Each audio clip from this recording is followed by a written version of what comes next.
আজ 25শে ডিসেম্বর অর্থাৎ Christmas day.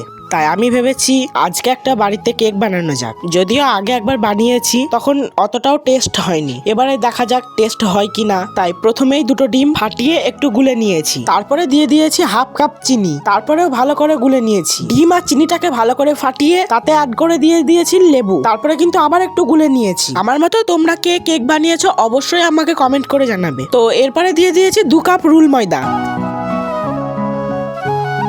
2 cup ময়দা দেওয়ার পর আবারও আমি কিন্তু ফাটিয়ে নিচ্ছি। যত তোমরা ফাটাবে তত কেকটা স্পঞ্জি হবে। তারপরে দিচ্ছি কিন্তু বেকিং পাউডার। আর গরুর দুধ না থাকায় আমি কিন্তু প্যাকেটের দুধ গুলে তারপরে দিচ্ছি। তোমরা যদি বাড়িতে কোনোদিন ট্রাই করো তাহলে অবশ্যই গরুর দুধ দিবে। প্যাকেটের দুধটাকে ভালো করে জলের মধ্যে মিশিয়ে ওই যে ব্যাটারটার মধ্যে ঢেলে দিচ্ছি। প্রথমেই সবটা দিব না, অল্প অল্প করে দিব। গোলা দুধটা দিয়ে আবারও ব্যাটারটাকে ফাটাতে থাকবো। এবারে লাস্টে দিব ডক্টর চয়েস সয়াবিন অয়েল।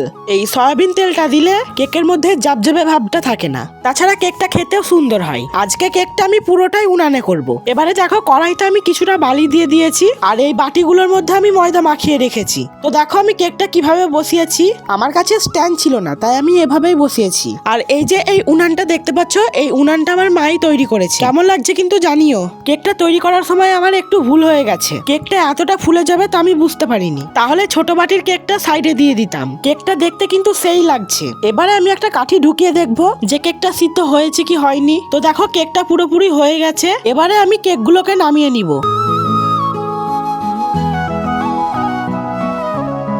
তোমার নামানো হয়ে গেছে আর আমি সানটান করেও চলে এসেছি। আর এদিকে কেকটা ঠান্ডাও হয়ে গেছে। কেকটা দেখো কত স্পঞ্জি হয়েছে। তো চলো এবারে খেয়ে দেখি কেকটা কেমন লাগছে। না, কেকটা সত্যিই ভালো হয়েছে। তো ভিডিওটা এই অবধি, দেখা হচ্ছে অন্য কোনো ভিডিওতে।